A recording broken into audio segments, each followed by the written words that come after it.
tergantung kota pusat kita.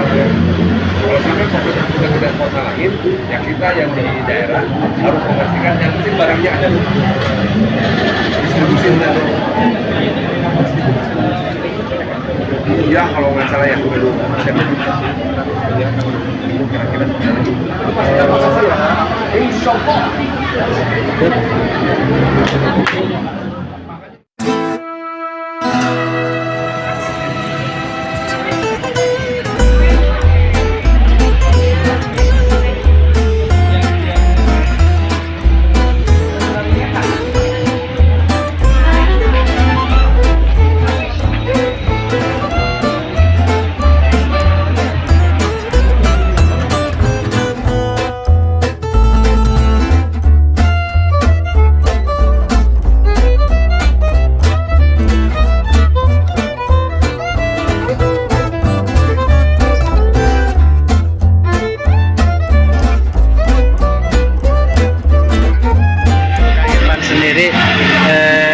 Bagaimana cara pelajari khusus yang disabilitas melatihnya, Kak?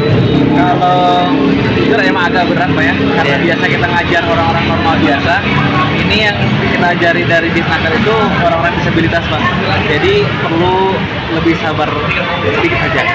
Dari mulai belajar dasar, terus prakteknya juga teori. Cuma kita dibantu dengan apa namanya? Yang membantu dalam bicara, ada tunawicara itu bisa dibantu sama jadi kita bisa berkomunikasi dengan mereka. Kalau tidak, kayaknya kita nggak bisa deh. Cuman untuk materi belajar baru sama aja, cuman harus lebih sabar aja karena untuk penyampaian ke orang yang disabilitas. Kang, bedanya barbershop sama pangkas rambut apa, Kang? Sebetulnya untuk bedanya tuh dari fasilitas kali Pak ya. Kalau pangkas sama barber sama aja tukang cukur, sama cukur rambut, cuman bedanya fasilitas cukur seperti kenyamanan, adanya AC, sofa dan juga mungkin kursi yang lebih nyaman daripada pangkas. Juga adanya ilmu di sini, ilmu yang sama Pak. Contohnya barbershop itu kalau Bapak pergi ke luar negeri kemanapun, jalannya model taper atau fade itu sama saya. Jadi dengan pangkas rambut. Biasanya pangkas rambut rapi 1 dan rapi 2 itu beda Pak. Jadi lebih aman sih di barbershop, cuman kadang kita cukup dengan hanya pangkas udah cukup. Untuk modal sendiri berapa kira-kira, Kang, yang dibutuhkan untuk modal untuk barber ya? Barber yang mungkin yang simple alat saja di 50 jutaan. 50 juta. Dua set. Semua udah beres. Belum dengan sewa Pak. Selama ini Kang Irfan sendiri suka mengadakan pelatihan? Saya hanya ngebantu di Disnaker saja. Barber. Kalau barber aku saya ada 2 barber tidak sama di dulu. Kang, kayaknya untuk di foto pangkas rambut ini cukup antik ya, Kang. Padahal lumayan menghasilkan. Ini harapan Akang buat generasi muda apa, Kang, kira-kira yang ingin terjun mencari dunia usaha kan agak sedikit ya. Pangkas rambut itu tidak akan tergantikan 100 tahun ke depan. Tidak ada yang namanya mesin otomatis cukur ya. Mungkin kan? Tapi kalau mesin lebih bagus mungkin ada. Sekarang kan udah robotik tuh. Jadi pangkas rambut itu bisnis yang mungkin pasti akan stabil karena semua orang perlu dicukur. Mau wanita juga ya, pria wanita.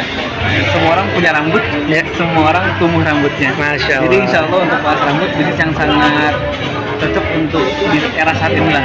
Cuman emang saingan lebih berat, mungkin kita yang harus lebih semangat untuk belajar, mendalami untuk pangkas rambut. Tidak hanya cukur rambut, tapi dengan budayanya pangkas rambut itu apa, mungkin arti pangkas rambut itu apa, itu luas Pak. Jadi simpelnya, barber itu adalah tempat me time-nya laki-laki.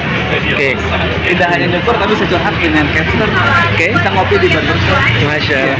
Kalaupun jadi si customer dengan capster itu bisa jadi punya hubungan yang baik. Dan biasanya satu kata yang saya selalu terapkan sama teman-teman, orang tuh bisa setia sama tukang cukur tapi duduk sama pacar. Masya Allah. Baik.